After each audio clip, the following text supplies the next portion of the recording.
The realm. Do you know what the realm is? It's the 1,000 blades of Aegon's enemies. A story we agree to tell each other over and over till we forget that it's a lie.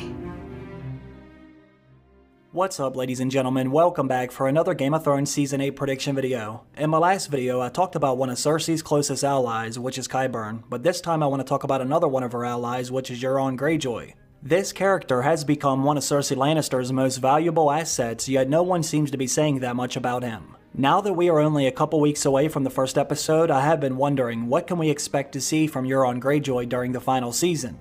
When fans start talking about how Game of Thrones will end, they usually talk about the Night King or Jon and Dany to some extent. But what I want to know is, how will Euron Greyjoy factor into all of this? Can this character live long enough to shake things up? Will he continue to fight for Cersei Lannister? Now, Euron Greyjoy isn't necessarily a main character, but he technically is still the King of the Iron Islands. As of last season, Euron has become one of Cersei's most dangerous weapons. So far, he has been able to accomplish each of his missions, and because of this, I believe Euron now has some leverage, and that could become very useful the next time he goes to negotiate with Cersei. Now, the last time we saw Euron Greyjoy was during the Season 7 finale, and as most of you should already know, Euron Greyjoy left that meeting rather quickly. He acted like he was scared of the Night King's army, and since Euron was told the Whites cannot swim, he said he was heading back to the Iron Islands, but as we all know, that was not true. Euron is actually heading to Essos to get the Golden Company for Cersei. We even get a glimpse of this in the Season 8 trailer. Now, we do not see the silence, but we do, however, see the Golden Company on their way to an unknown location. I assume they are on their way to King's Landing in that scene, but you never really know until things begin to unfold. As of right now, Euron Greyjoy has been very loyal to Cersei Lannister despite his reputation. So far, Euron has went above and beyond to help Cersei, but will this loyalty last forever? Tychos, which is the man from the Iron Bank, does not seem to think so. He said as much to Cersei last season during one of their conversations. I decapitated the Dornish snake. My armada owns the Narrow Sea. Euron Greyjoy's armada owns the Narrow Sea. Euron Greyjoy is loyal to me. For now. Daenerys Targaryen has 3 full-grown dragons. How well do wooden ships fare against fire-breathing dragons? Her dragons might not be as invulnerable as some think. That conversation could be seen as the foreshadowing for a betrayal coming from Euron Greyjoy. Now, if you take a look at one of the other scenes from the new trailer, it does look like Euron brings the Golden Company to King's Landing. I believe that is the commander of the Golden Company standing right in front of the Iron Throne, while Euron Greyjoy is standing just right off to the side, dressed in all black. Now I think it's time for us to start to see Euron getting something in return for all of his efforts. Now, we do have a good idea of what Euron actually wants. You're going to seduce the Dragon Queen? I'm not going to seduce her. The Iron Fleet will seduce her. And together we're going to take the 7 kingdoms. I wasn't born to be king. I paid the iron price. And here I stand.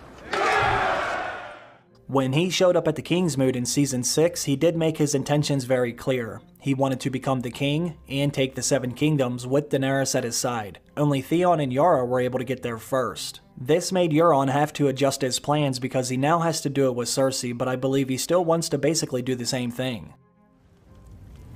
Ever since I was a little boy, I wanted to grow up and marry the most beautiful woman in the world.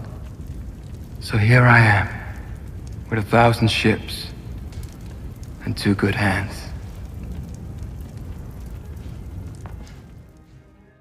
Now, as of right now, there are still a few things in his way, but I believe he is in a much better position than before, although the 7 kingdoms are about to be under attack from the Night King. Now, the reason why I think Euron has some leverage is because Cersei now needs him since Daenerys defeated most of her Lannister army, and the commander of her Lannister army, Jaime, has now left to join the other side.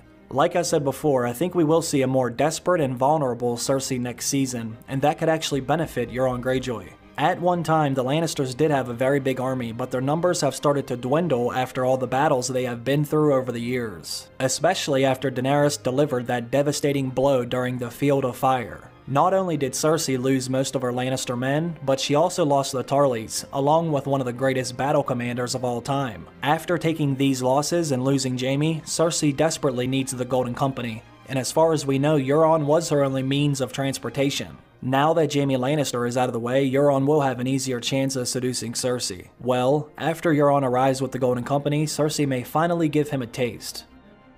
What, you've been thinking about that ginger minge? Wondering what it tastes like?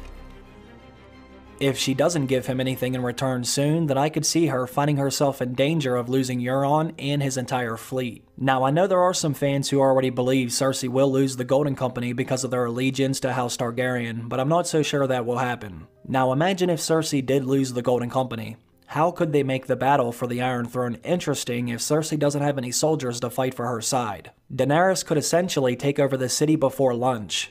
That would not be very exciting. Cersei needs the Golden Company, otherwise she doesn't stand a chance. So, after Euron delivers the Golden Company, he will be one step closer to entering some kind of a romantic relationship with Cersei. Now, I don't know when they will have sex, because as far as we know, Cersei is still pregnant with Jaime's child. But like I said before, when and if Cersei has a miscarriage, I think she will begin to start having sex with Euron to keep him even closer than before. I actually would not be surprised if we saw Cersei and Euron get married next season. That is until things start to fall apart. In the books, Euron's brother actually has a vision where he sees Euron sitting on the Iron Throne with who appears to be Cersei Lannister right by his side.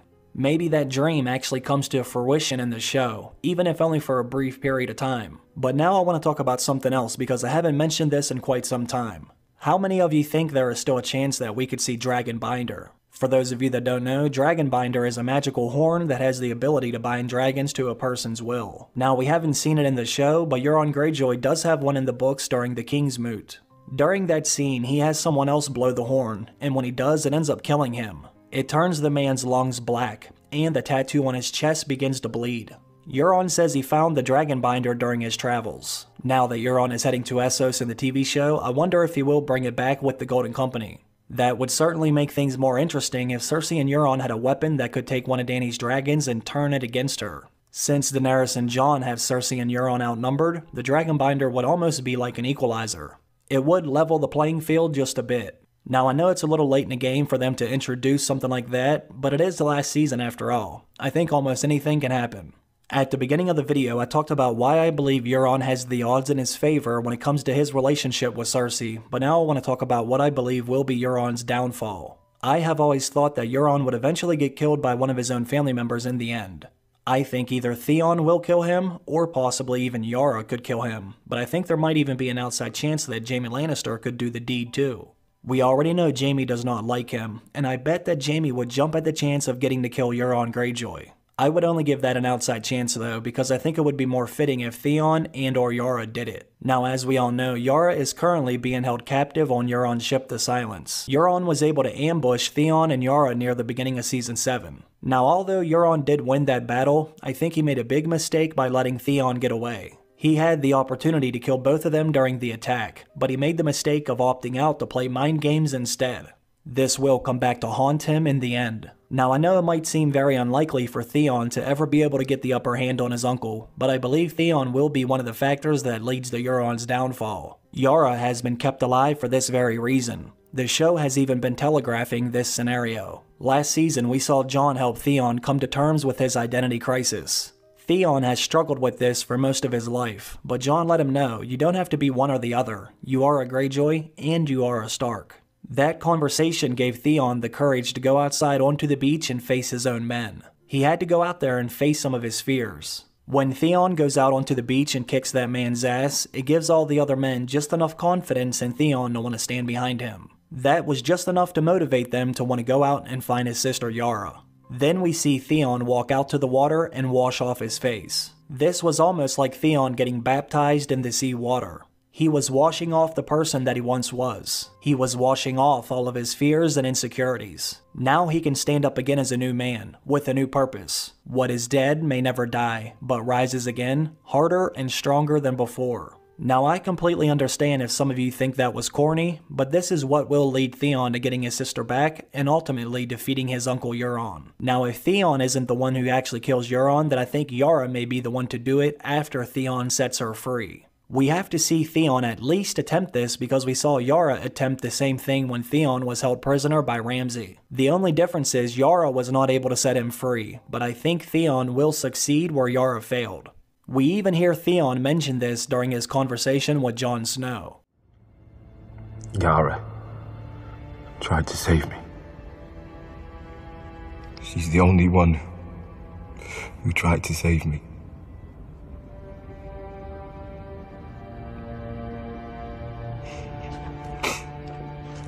She needs me now. So why are you still talking to me? So, with all that being said, Euron may rise a little bit further in the story, but he will ultimately die at the hands of his niece and nephew. Or, at least, that's what I think will happen. Let me know what you think is in store for Euron Greyjoy. Leave your thoughts down below in the comments section. Anyways, I really appreciate all of you for taking the time to watch the video, and I also want to thank those of you who support the channel on Patreon. I hope everyone has a great weekend, and I hope to see you all come back for the next one. Bye.